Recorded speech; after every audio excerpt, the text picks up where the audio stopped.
Hello, everyone, and welcome to Africa Fire Mission's weekly virtual training session. My name is Mike, and I'm the programs director here at Africa Fire Mission, and we're happy that you took time out of your busy schedules to join us for today's training session. Today, we're joined by Talbot Brooks. Talbot's the director of the Geospatial Information Technologies Center at Delta State University. He also does a lot of work for the United Nations and is a firefighter himself. He's done some training for us in the past, so we're grateful to have him here to share about today's topic, where he's going to show some free tools that are available to help you with fire prevention and readiness. So, utilizing some good online technology. Before we get started with today's training, let me just touch on a couple of administrative items. If you stick around for at least 70% of today's training, which is usually about 40 or 45 minutes, you will receive a certificate of attendance for today's training. Just a reminder that the name on that certificate is your username that you're using here in the meeting, so be sure you make some adjustments to that if you need to. If something happens to your network connection, you get cut off, and you can't complete today's training, don't worry. There are some other ways that you can earn that certificate of attendance as well. I encourage you to head over to our webpage, www.africafiremission.org, and go to the resources tab, click on training links. There you'll find a link to our Google folder that'll have today's training as well as all of the other trainings that we've done so far this year. If you watch the video and answer a few questions about what you've learned, I can get you a certificate of attendance for those as well. If you're sharing a screen with some other people, keep your eye in the chat. I'll drop my email so you can let me know who else is watching on your screen today, and I'll be able to get them a certificate of attendance as well. When we get finished here at the top of the hour, we'll transition into our tea time. I invite you to stick around if you have time for that. Tea time is a time where you can ask some more questions about today's training, or you can do some networking and just a great chance to hang out with some firefighters from throughout all of Africa. So I encourage you at the top of the hour to stick around if you have the time and the bundles for that. Our final reminder for today is our last training of 2025. We'll be taking the last 2 weeks of the year off, and we'll get restarted again on January 7th. There is a new registration link, so again, head over to our webpage, www.africafiremission.org. Go to the resources tab and training materials, and you'll find the link to register for our 2026 classes as well. At this time, I'm going to pass things over to Talbot to get us started with today's training. Take it away, sir. Uh, my name is Talbot Brooks. I'm the director of the Geospatial Intelligence Center at Delta State University. And I am also an instructor in the fire service, specializing in the application of technologies to our line of business. And wanted to come back and see if I could share a little bit more some simplified approaches to using space-based resources to help you with preparedness. The way I think is the best fire we go to is the one that never happens, right? So a little prevention, a little pre-planning, and we're ready to go. Could I go around the virtual room here quick and just get a sense of who's on the line? And if you don't mind, tell me if you have access to a personal computer, and if you have any skills with programming at all. Often I do this and I make bad assumptions. So I'd like to see who's out there and potentially what they're capable of. Is there some easy way to do that, Mike? Yeah, they can they can drop a comment in the chat. I've adjusted the settings. They could go ahead and unmute and let us know. But he's looking to see, what you guys have access-wise to computer equipment and any kind of skills in programming or anything.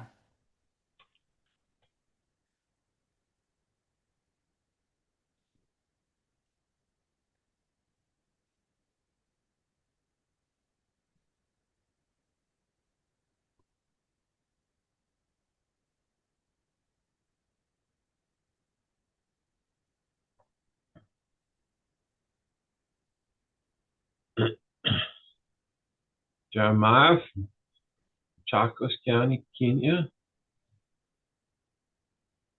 Another Jeremiah in Blantyre, Malawi. Charles from Zambia, Malawi.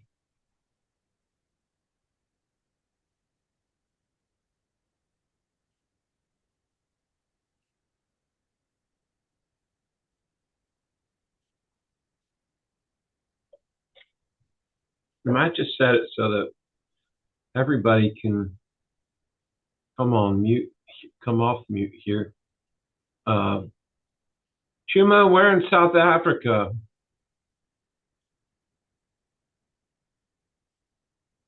In his Eastern Cape, in East London. Okay. Yes. Eastern Cape. Yeah. Okay. I was down and I visited the firefighters in Nyasa, after the fire there. Nice. Now, yeah, that side, there's a lot of fire that happened that side around this time, summertime. Yeah. I spend a lot of time in South Africa. I think it's my favorite place on the planet. Any others there?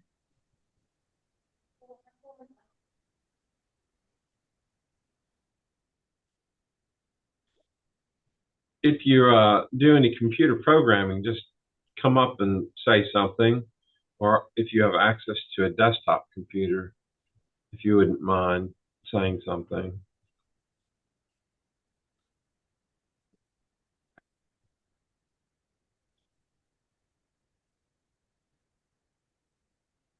Nobody, huh? Oh, that's rough.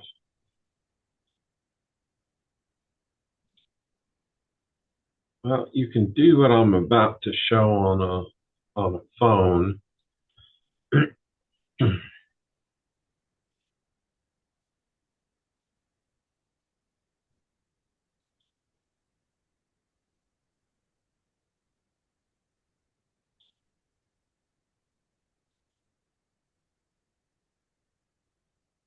Hopefully everyone can see my screen. And Yep. yes, go ahead. Nope, I was just confirming we can see you. Great, great. So, my day paying job is as an intelligence analyst professor.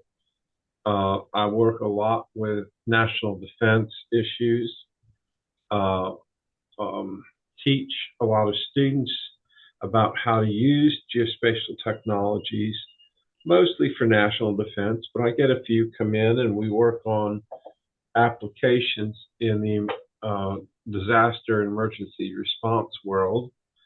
And at the national level here, the United States mirrors much of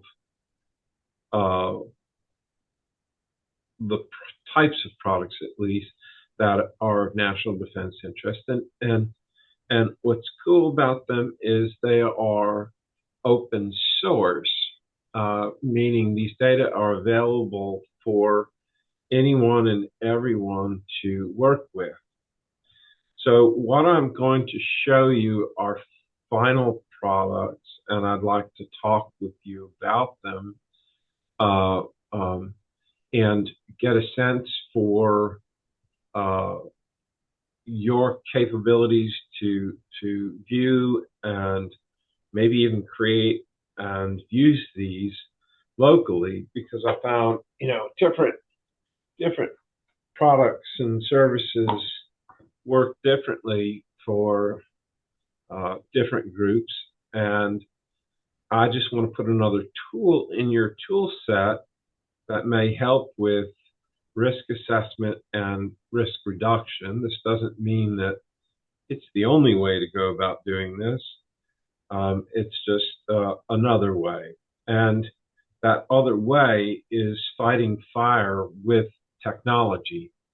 If we can use technology to reduce the risk, that then reduces the cost of fire protection significantly. While I love a good fire, uh, we have taken our building fires and agricultural fires and through aggressive prevention program reduced them by about half over 10 years, and that's a pretty good deal. So what I'm showing on scene is um, here in the U.S. we have uh, a, a resource typing system that may be used for wildland fire, and they are supported at the national levels uh, with some data products that are created to help inform fire service decision makers about uh, uh, uh, uh, wildland urban interface danger. And so the first product, this is based on stuff, data from Landsat and a platform called Sentinel. You should be able to see on my screen. Let me zoom a little. This is the observed fire danger class here for the lower coterminous 48 United States. And it is based on remote sensing products and then published to the public through social media, through news reporting, television, and provided in print copy to communities that are particularly at a high risk of fire and who engage the fire service. Now, right now it's winter time here, and so this is a pretty boring map. Somewhat fortunately, there's no areas that are reporting high or extreme fire danger. This is right now, and this is kind of as expected, that the fire danger is very low. What we can do and what that becomes a measure of is when it's fire season, we're often very interested in the weather. So they publish another map that is the observed relative humidity, and this is based on airport and fire service ground measuring weather stations, which can be obtained or built for less than $100 US. And again, this is looking at the entire US and what's it mean what is a fire's potential when the relative humidity is high?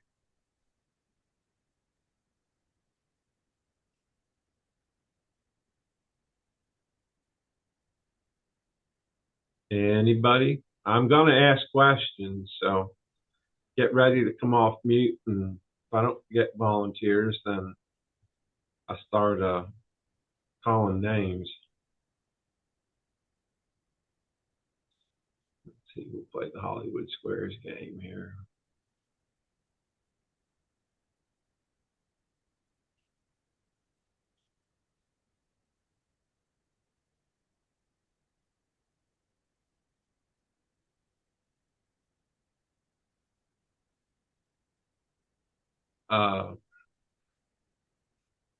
Timothy Moape, can you hear me?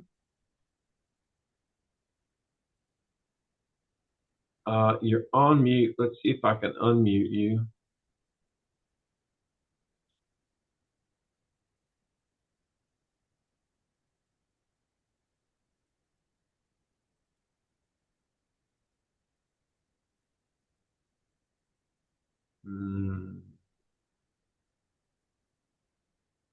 Mike, is there some way just to unmute everybody?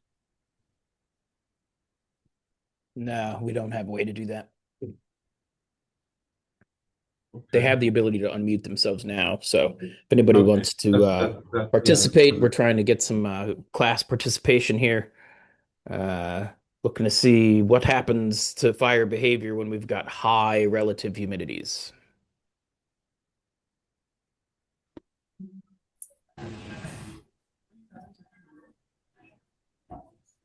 Anybody? Uh, this is Joram. I think I don't know the answer, but I believe that when there's high relative humidity, the the fire behavior will probably slow down. Absolutely correct.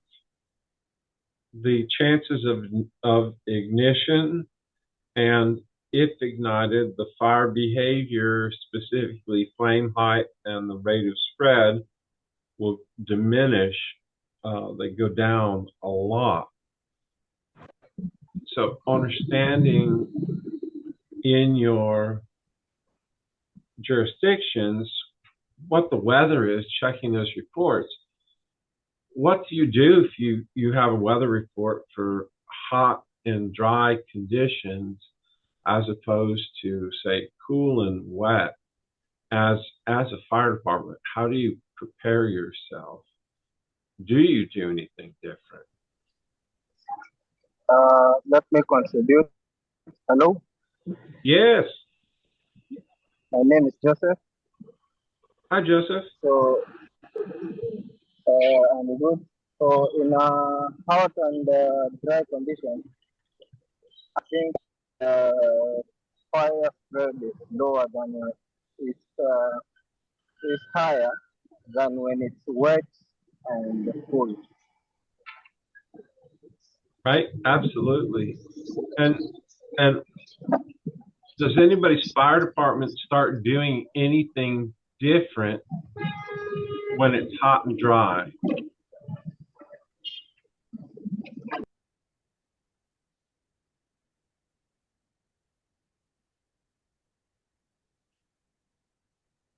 No?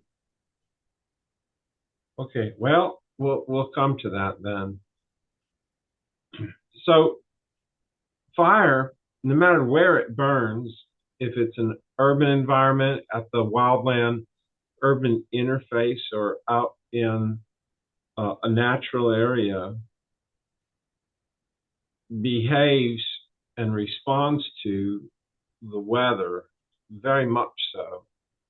And so if you have access to forecast services, which I think everybody does, you can do to the BBC weather.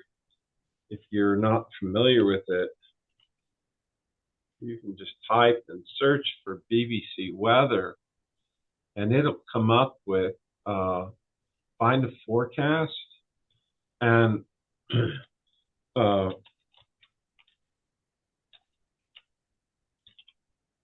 it is wonderful at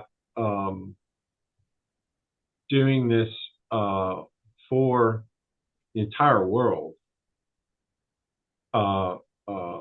through the UK Met Office here. So let's see, I could look at.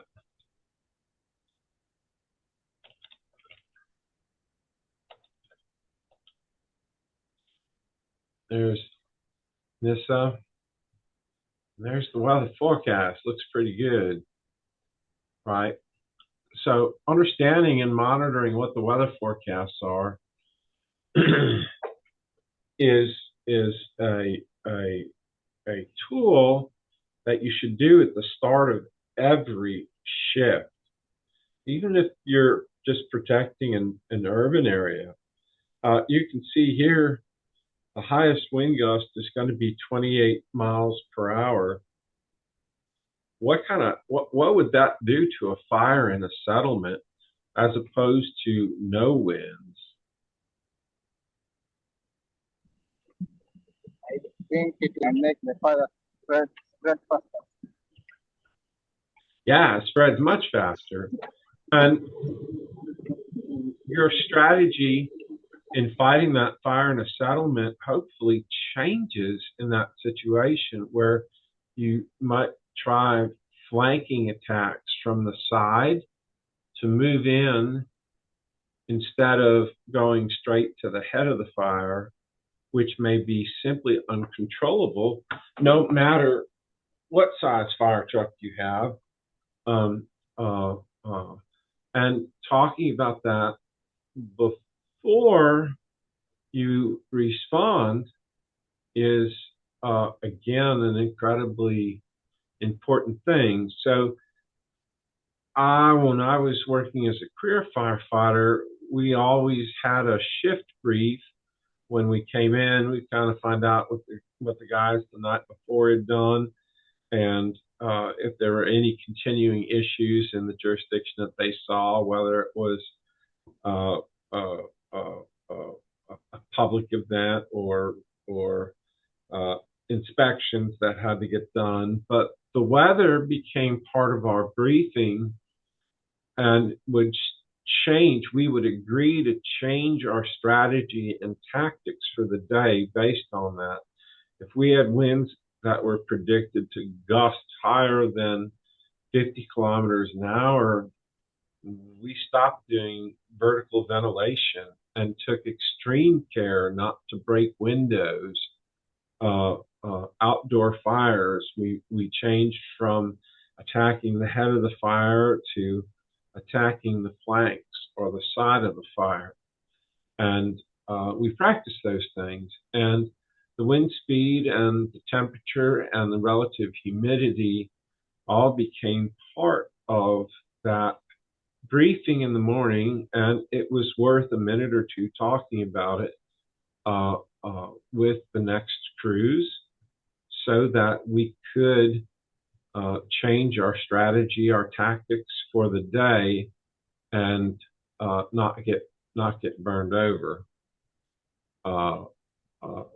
The other tools that are handy here that I just want to point out, there's one that is the 24-hour rain totals. So this is a little more applicable to wildland fire.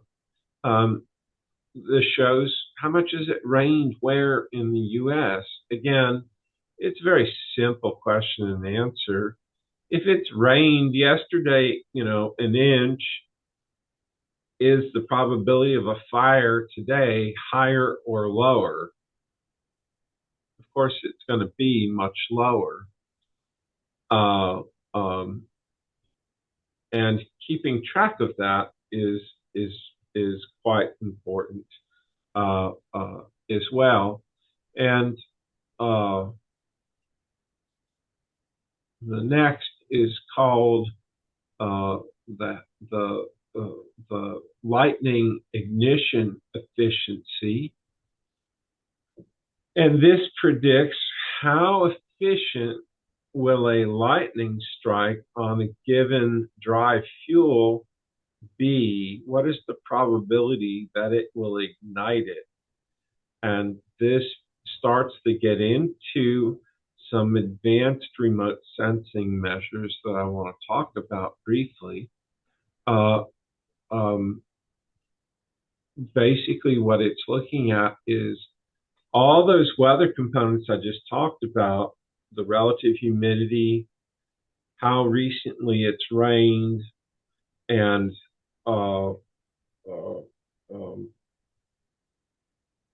what the wind is doing.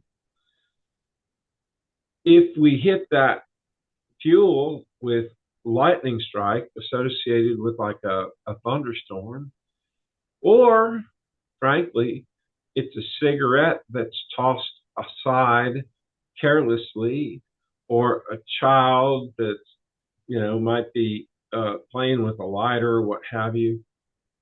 It's how easy is a fire going to start?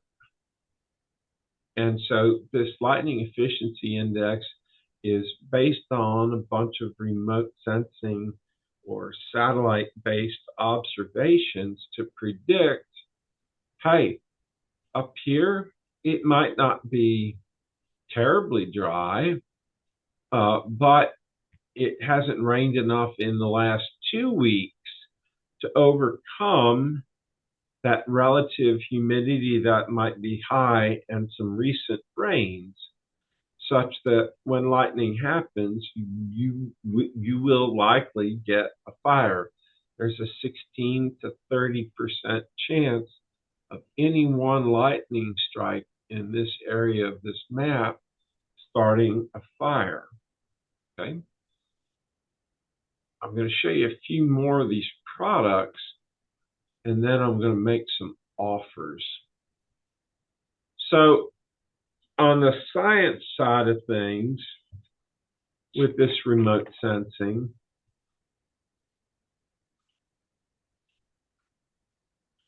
we are able to, from space, look at how green vegetation is and map it relative to its kind of normal greenness. Now, this is an old one. Let me see if I can find just a newer panel.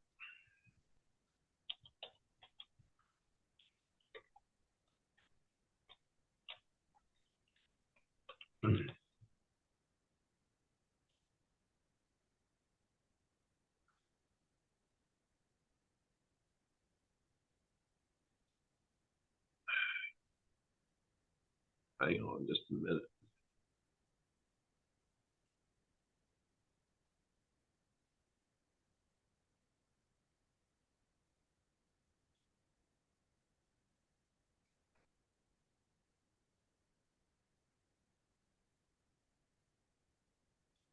There we go.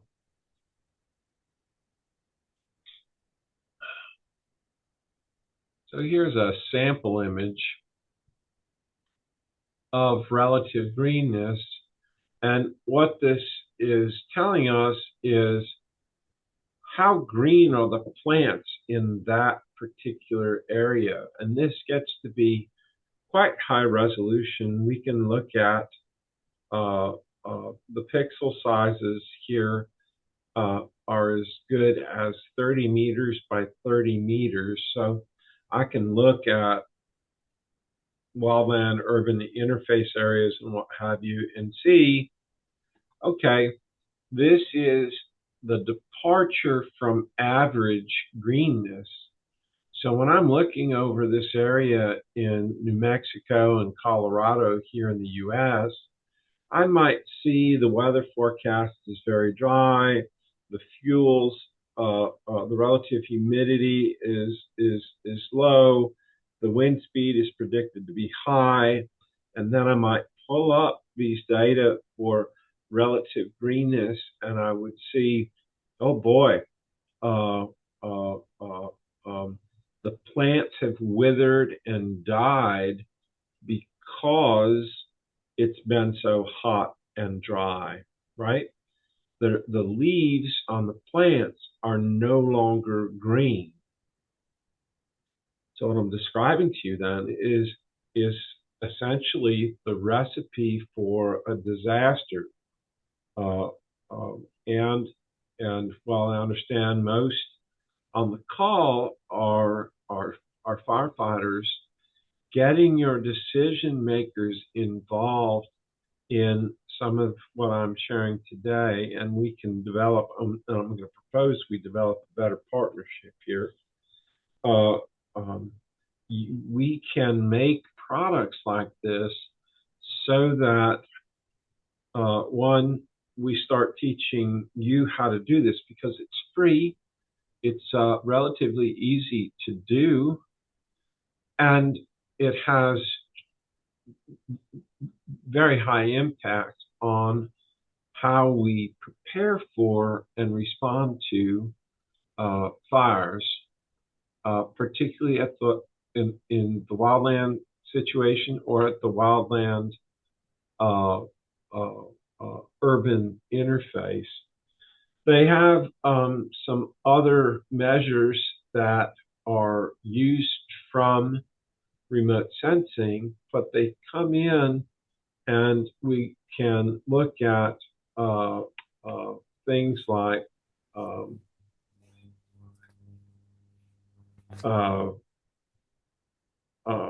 what's called the energy release component in a fuel. So this is interesting. This is for the southern. Of course, it's not going to work. See, we're out of our wildland service, so they stopped making products for the year. And I was playing with this yesterday and found I just had to come look at archived examples. So here's an example of the energy release component. And the energy release component, this map, is very important because it says once that fuel burns, how hot, how much energy does it have saved up and stored to burn? And will it burn completely, or is it just, it might catch fire and go out? And so there are lots of tools available here to do some of these remote sensing things. And what I wanted to put into your head as a takeaway today is you can use simple free tools like Google Maps to get a start on using satellite remote sensing to fight fire, to be better prepared, to reduce the amount of risk and loss in your communities. So I had looked at Nairobi because there were a lot of you involved in this program in Nairobi, and noted, here at the airfield, there's a lot of green vegetation growing that gets very close to the urban interface, right? Is this an area, anybody in Nairobi, is this area, have you had fires that have spread from the wildland area here into the settlements or these homes, or the other direction? What's been your experience with this? I believe this is an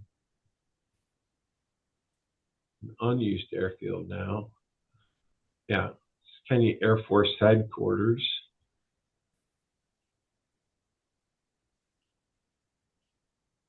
Or over here on the north side of the city, look at how all the homes are built in amongst the trees. Somebody talk to me and let's start talking about fire risk in the wildland urban interface. I need to learn from you so I can help.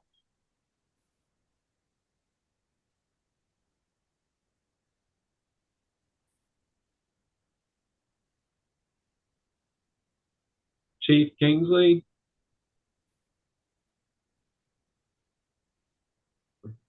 Or is it Chief Yaboa?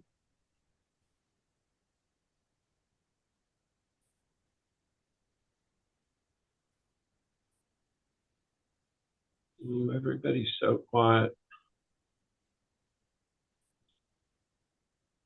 Ede? Unmute yourself. Let's talk.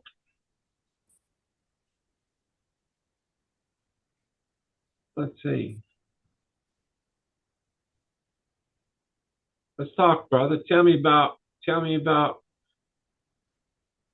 where you're fighting fire, and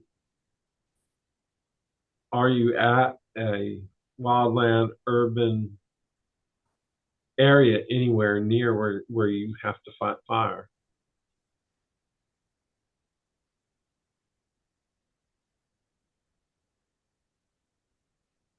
I can't hear you. You're still on mute.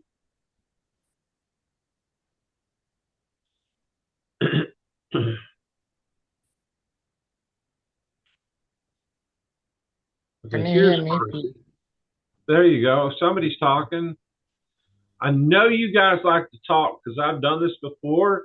And when it comes tea time, you can't shut y'all up. You just talk, talk, talk, talk. So come on, it's time to talk.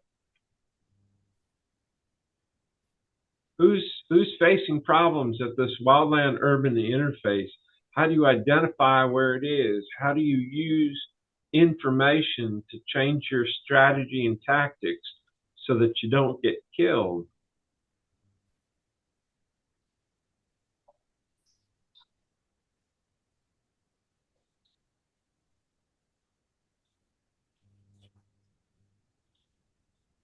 Hello, can you hear me? Yes, please, Timothy. Yes, I was having trouble with my phone, so I've just decided to log into my laptop. So Yes, now sir. yes, I was just recently transferred to an urban, I mean to the rural area, which has got vegetation compared to the one showing in Nairobi map. Now, unfortunately, it's just that I don't know if it's being privileged or what. I've never fought any fire. So I can lie according to experience. But the settlement, the settlement is just a small settlement. 80% is the wildlands. So and where in the are you in Nairobi County or? I was just giving an example. I'm in Zambia Eastern Province. Oh, you're in Zambia Eastern Province. Well, Yes. let's look at that because I know China just recently donated a bunch of fire trucks to, To uh, Malawi. yeah, and to the year before to Zambia. Um, so this is Zambia. Yes, prime. this is the map of Zambia. Now Vubwi. It borders Mozambique and Malawi. Yeah. So in this area here, and I can see right when I just start looking at this satellite image, there's two things I notice. The first is here on the Malawi Zambia border, there is no change in the terrain, but there is a huge change in the vegetation, right? You can see at Yeah. the international borders, very green, whereas here, right, there's a lot more brown, which is either going to be bare earth or brown vegetation. And as we zoom in closer, what you find is what I expect, which is agriculture up in the flat areas, and the lower areas are water where water drains, and uh, uh, this water is probably also used for irrigation of these agricultural lands, right? And so there's some interesting things you can start to do with access to satellite information. The first is simply you could take screenshots or make still images of the lower areas of the water and mark how it changes over time. And if you see this getting narrower, right, in the imagery over time, then you absolutely for sure know the farmers are using a lot of water, maybe too much, and that the fire risk is going up in proportion to that, right? Yes. Now you combine that with a daily weather report that says the wind might be gusting, it's very dry, very high, uh, very low relative humidity. You need to start thinking about fire spread potential, and there are some statistics in the U.S. Fire Service that we have which link the rate of potential spread of a fire to relative greenness and weather conditions, right? Yes. You might also, in this area, like I can see, it's probably a park or a reserve here of some sort. This area, if you're again monitoring how dry it is, an intense fire in some of these smaller natural areas, people live nearby, right? And so the potential for natural fuels to start and spread a fire to a community is very, very high. You said you just transferred. Have you had any wildland fires that you've had to deal with here No. before, or is it a concern? It's a concern. I've never experienced a wildland fire since I'm coming from the city before I was transferred here. Okay. And do you have the resources to combat wildland fires, or you end up going out to this sort of thing and you look and go, yeah, that's a really big fire. There's not much we can do, to help with it. Just let it burn. As of now, we don't have any resource. Yeah. Just let it burn. But we applied to government. Very soon the equipment will come. Yeah, you might mute another speaker that you have open there.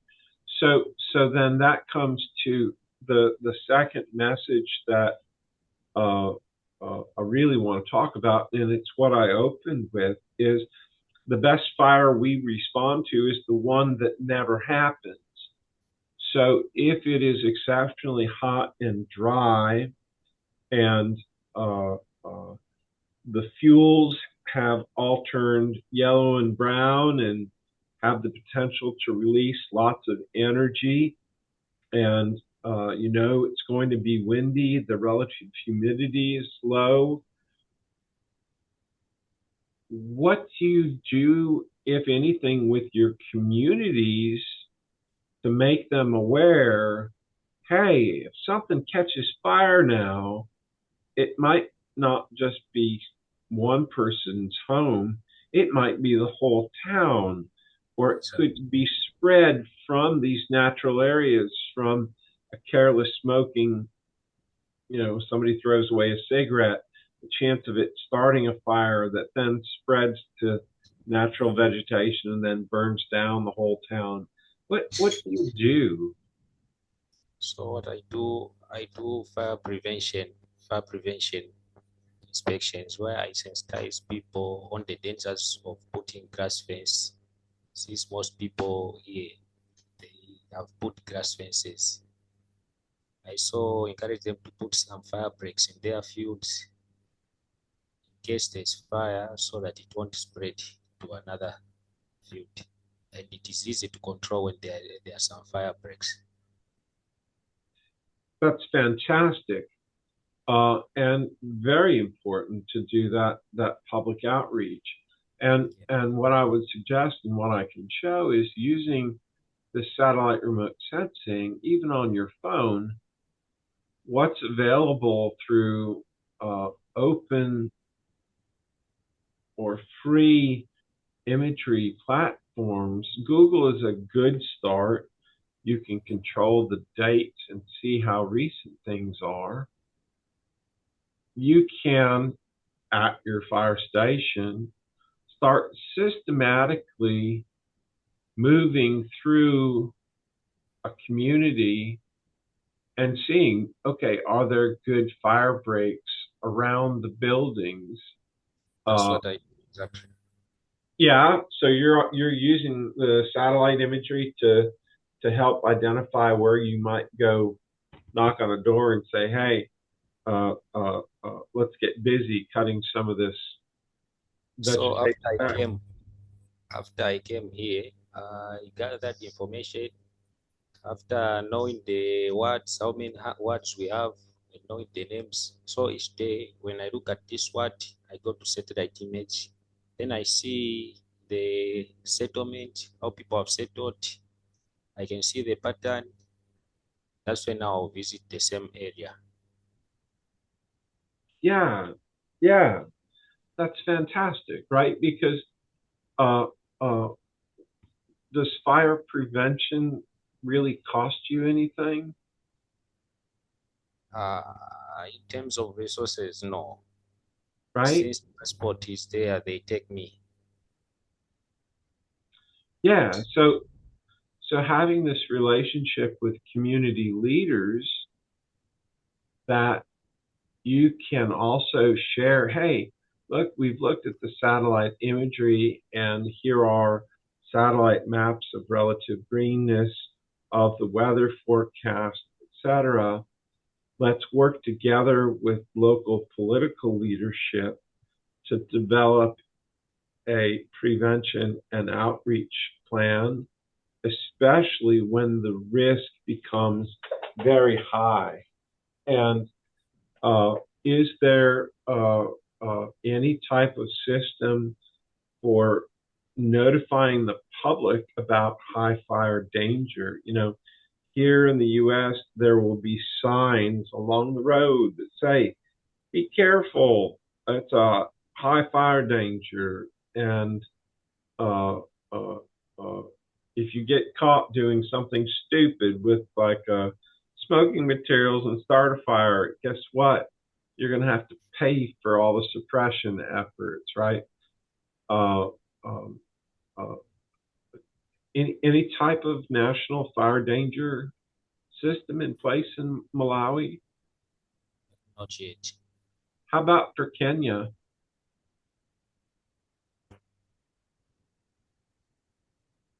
Where are my Kenyan firefighters?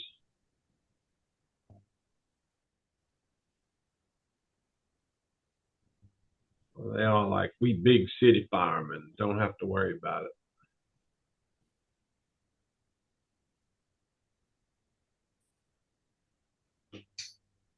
Okay, well, if we can't have that kind of talk to each other, it's going to make what I propose next very difficult. Because what I have on offer today is my center here in the U.S. is the last part of what I wanted to present is part of something called UN Spider, the United Nations Platform for Space-Based Emergency and Disaster Response. And it's kind of funny, you can see down here on the scroll when it gets to it, the agencies, there's 28 agencies from around the world that are volunteering experts like myself to create maps for risk reduction and disaster response and large emergency response. And it's all paid for. And we offer training classes and we'll make these products and services for fire departments that are interested in, hey, every week or every 3 days, we're at the urban wildland interface. Can you make a map of fire relative greenness or energy release component or drought index for us so that we can better manage our resources and do fire prevention and identify homes where we might need to go talk to the landowner and ask them to create a fire break. We do all of this for free, but it requires a partnership with local fire departments because we got to know where you are and in order to start making these products. So I'm willing to take as part of my mission with United Nations and work in partnership with Africa Fire to develop some of these satellite remote sensing products and make them available during your drier seasons, during your fire seasons, so that you can help identify those urban interfaces and that relative greenness and the energy release component. Those maps would appear on a regular basis for you. And we'd be happy to volunteer to do that, to make those resources available. I know often y'all are very frustrated firemen because you lack resources. You don't have the newest turnouts. You may not have a fire truck. You don't have access to the best training. And so when I've listened and participated before, I've kind of learned that there is a partnership that has to build trust and between an external organization like mine here in the U.S. and your fire department. Then there's also the political and local dimensions of how do you get a voice? How do you get with politicians and form alliances so that you can do effective fire prevention programming? And this really, part of what it comes down to is convincing political leadership, hey, you know, there are times when I need you to help us encourage the public to be extra safe, to make sure fire breaks are in place, to do things like not just throw smoking materials away, or I know in agricultural lands, you know, here when we harvest, it's the driest part of the year.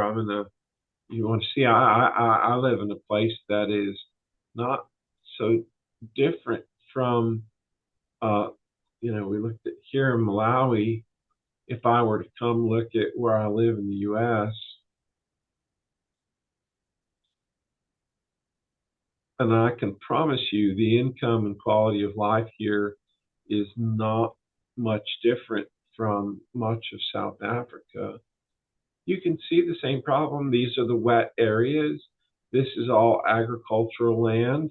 And we get some terrible fires because during harvest season, the farmers want to burn the stubble, the non-grain parts of the plants that have been harvested so that they can get a better crop the next year. Or right now, you know, this is where is it? Here it is. This is pecan grove, nuts. And so they'll trim these trees and make big piles of branches of the dead wood, and they set them on fire. And often that spreads rapidly. And you can see there's no fire breaks here. We lose homes all the time to outdoor fires that have moved unchecked through a neighborhood simply because there's not a good fire break. And again, that's a lot easier to put in place in your community if you're monitoring it from space, because you can see, you know, things you can't necessarily see from on the ground. And if you get advance warning or understanding that the plants are starting to dry, the weather forecast is for low humidity and high winds, there is a chance of lightning, and start putting that together to keep kind of situational awareness and build relationships with your communities so that they are here they call it fire wise, that they have an understanding. Hey, we need to be extra careful. So I'm willing to start making those types of maps and make them available on the internet so that you have this community has a larger set of decision-making tools available. As I said, for us, they also translate into how we fight fire. Uh, um, if the energy release component is going to be high and the wind is high and the relative humidity is high, we will not get directly in front of a fire. And instead, we will stay actually on the burn side of the fire and attack the flanks. It's a safer way to attack that fire. Whereas if it's, a little more humid and things are more green, then we might be more inclined, we might attack the head of that fire if those conditions were present. The same for our settlements. Here they're kind of called trailer parks, and they are lightweight housing that is every bit as flammable and exposed. Here is one of our nightmare areas. This is a refuse dump that has lots and lots of vegetation. You can see there are no fire breaks other than the road. And these are mobile homes. There's a lot of junk and trash that's been just left laying around.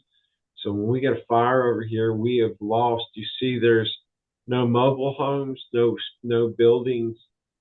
Right here in this area of the screen that I'm moving the mouse, that's because we had 5 of them catch fire and burn one day because the fire spread from here up through here, and there were no fire breaks.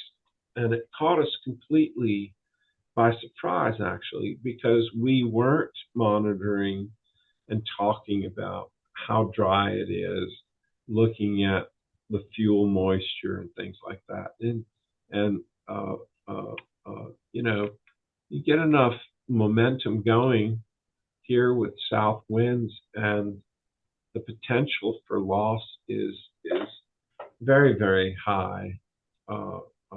And we're a volunteer fire department here in Bolivar County. We have 24, 25 volunteers. During the day, there might be at most 12 of us available, and the area that we cover is everything you see on screen right now. It is over 2,000 square kilometers. And so this community, you guys, I've spent a lot of time in South Africa and Zimbabwe, Zambia, Botswana, and looked and seen, and it's very easy for me to see some of the similarities between there and here. And I really just wanted to get you thinking about this morning. There's no hands-on hose and nozzle, wear your breathing apparatus type training associated with it. This is a very different way to fight fire. It's to tackle that prevention. It's to use free satellite resources, and what I have available is much more up to date than what you might find in Google Maps. And I'm looking for partners, just somebody to say, hey, you know what? We'd like to start incorporating these types of things into our shift change information, or incorporating it into our bigger fire prevention strategy. We want to be able to use satellite-based imagery and remote sensing to look at change over time to see, are we having an impact? Here's a neat one. If you've not seen it, it's also a very sad thing. It's called Google Time Lapse. And this is taking satellite remote sensing data and it animates it through time.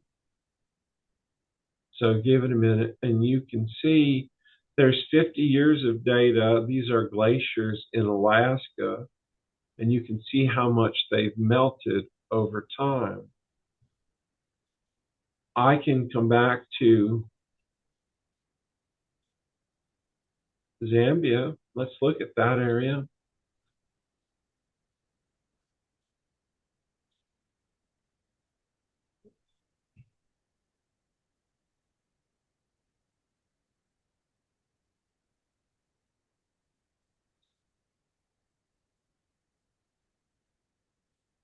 They don't have any reference names on it. That looks like about it. But here, we'll just come in. If I hit play on this, over time, what's happening? Can you guys see that trend? Just look at how much green was there when I started and what happens over the last 30 years. This is the loss of those wildlands to urbanization, to increasing farming needs, and what have you. Now, let's see if I can find Kenya or Nairobi. Hold on just a minute.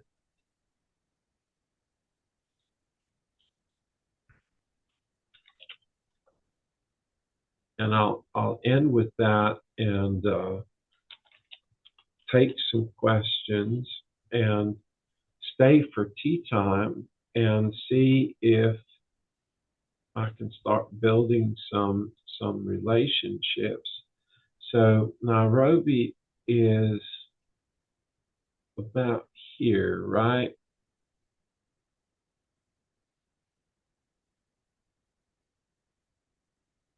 Let's see.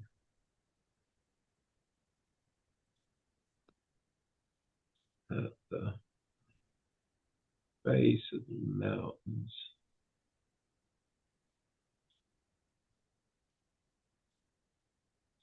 I should have bookmarked this before I got started here.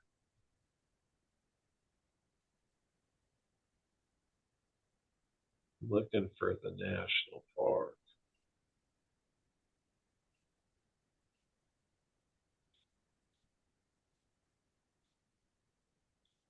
I think Nairobi's about in here.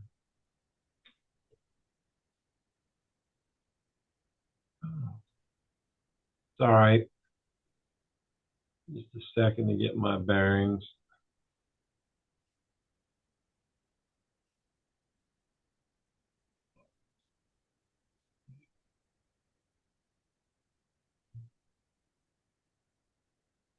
This is Aberdeen National Park.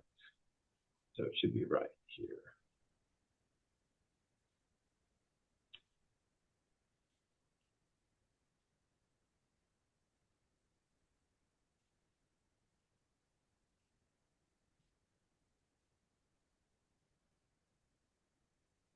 Yeah. All right. So this is Nairobi. I'll zoom back out a little and we can play this. And again, look at the expansion to the north and a little to the east and the change, how much browner things get. This is 30 years of satellite imagery. And you can see some big changes occurring throughout the world. And, you know, everybody fights about global warming. It has a huge impact on wildland fire, fire at the urban interface, fires in settlements because water availability becomes lower. And unfortunately, the ones that feel the effects most of climate change and this global warming are the ones like y'all that are least able to perhaps cope with it. You don't have, a lot of money to buy the gear uh, um, that would be needed to fight this fire. But again, the best fire we fight is one we never have to respond to. And this is just awful down here. It breaks my heart to see. It's very, very obvious what's happening uh, uh, over time. So that's where I want to stop. And I know it was a little late, and I know you all have tea time. Let's I'll hang out for that, and I'll give you my email, or Mike can give you my email.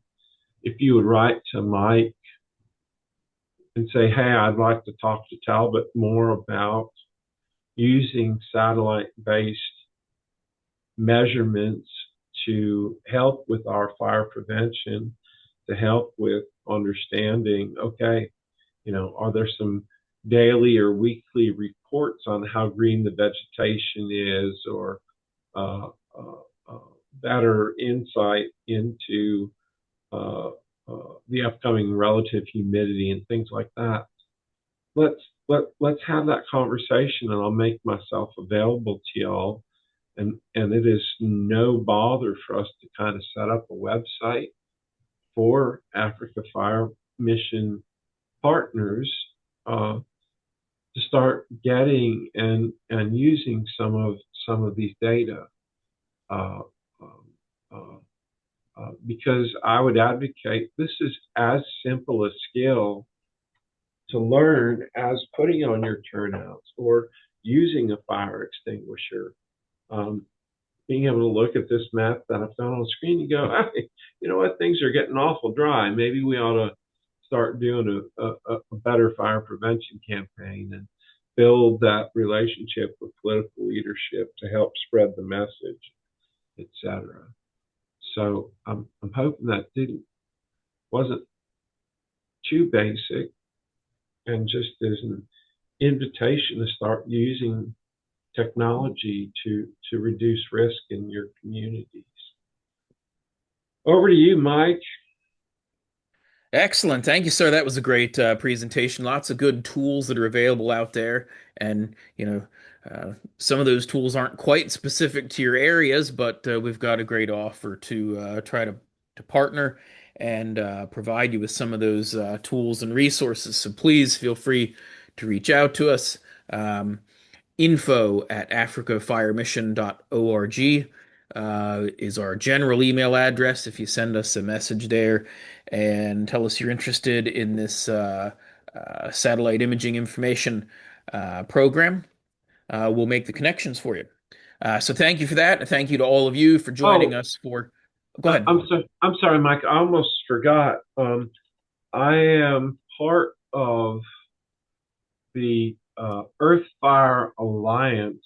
I wanted to note this webpage, earthfirealliance.org. And the Moore Foundation has donated money to create what's called the FireSat constellation.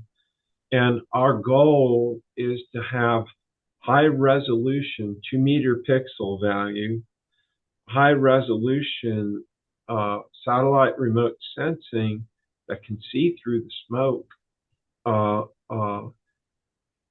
flying over every place on the planet 4 times a day in the next 3 years.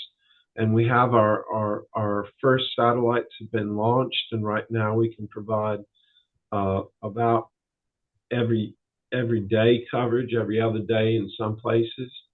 And the images for looking at fire detection, we can see the starts. There's a fire start. We can see through the smoke to monitor actively what's burning.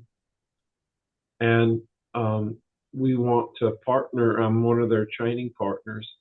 I have money to come visit and to help put some of this stuff in place. So there is a greater global level initiative.